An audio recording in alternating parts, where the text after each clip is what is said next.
I already have a 3D printer, but I still want another one. So let's put an FDM 3D printer, precisely for an 2.24 feet through. I built this 3D printer using another 3D printer of mine, an Anycubic Potamono 4K. Yes, it is an SLA 3D printer. For documentation on how to build the thing, they strongly suggest to not use resin to print the 3D printed part, but that's the only printer that I have. I just built version 2023.07.04 because I have been wanting to build since back then. I already have the file. And lastly, I have familiarized myself with this build version. For the resin, I chose the cheapest one that market could offer, which is the Clear generic resin. The 3D printed part of this foreign build was printed with 100 micron layer height, 3 seconds of cure time, and ball thickness of 1.2 mm stick.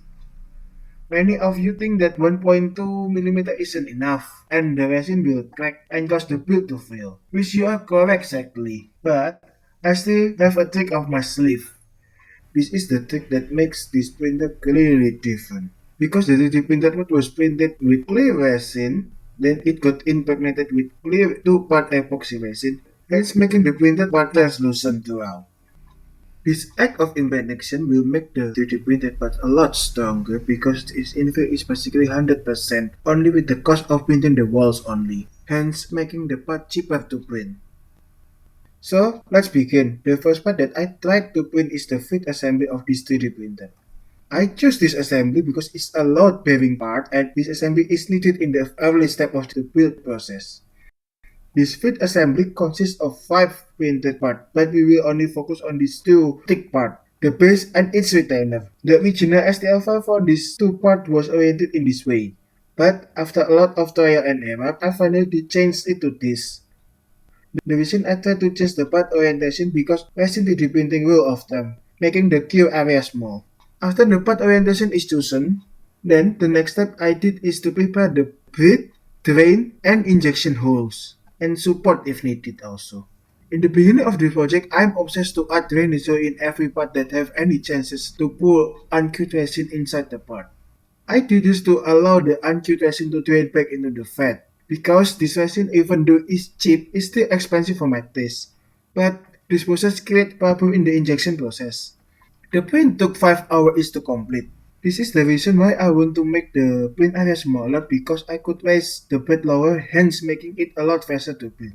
For those who doesn't know, the SLR print time is mainly consists of the time it took to raise and lower the bed in every layer of the print. After the part is finished printing, I let the printed part hang there for about an hour. Then wash them with IPA, dry them, and then fill the breathe and drain holes with California glue, the CA glue. I know it is cyanoacrylate, but I like to call it California glue. Jokes aside, I did use Excellent to fasten the cure time of the CA glue. But unfortunately, the Excellent that I bought weeks ago is completely evaporated and now I do not have any. So I improvised a bit by using baking soda, because I knew that baking soda could make a sea egg hard instantly. But I needed it in a liquid form, so I added water and acetone. I needed it in liquid form because I used a syringe as a dropper. The strength of this glue was compromised by the acetone and water, but it did what I wanted it to do, which to plug the hole shut while I fill the hole with 2-part epoxy resin. Next is injection time. I mix the two-part epoxy in the recommended 2 to 1 ratio.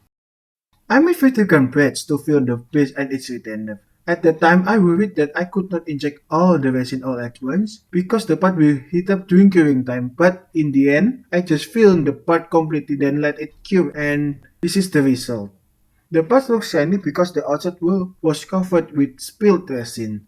Remember that I said that drainage hole creates problem in the impregnation process? And this is the problem. I forgot to plug some hole and it leaked all over the part and desk in the injection process. Well, problem aside, I let the part cure. After the two part resin cured, I added the hardwares.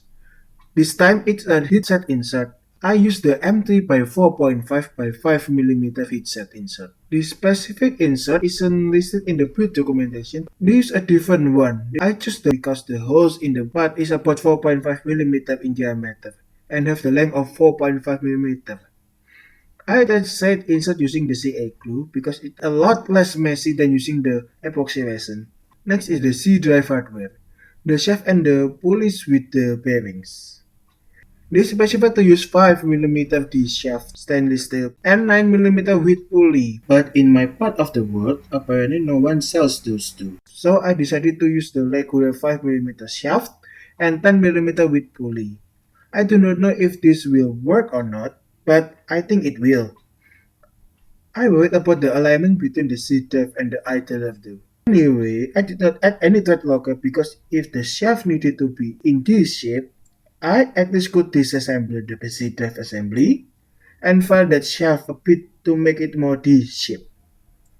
And after assembling the part with the hardware inside, the pulley could spin freely in the part. And almost because this part isn't aligned to the part isn't level with the fat screen. The prototype was a success. I knew that I could directly inject all at once and slide part didn't heat up. That's the main reason I did this prototype. But that's it for now. Join me next month for the frame build. Well, see you later.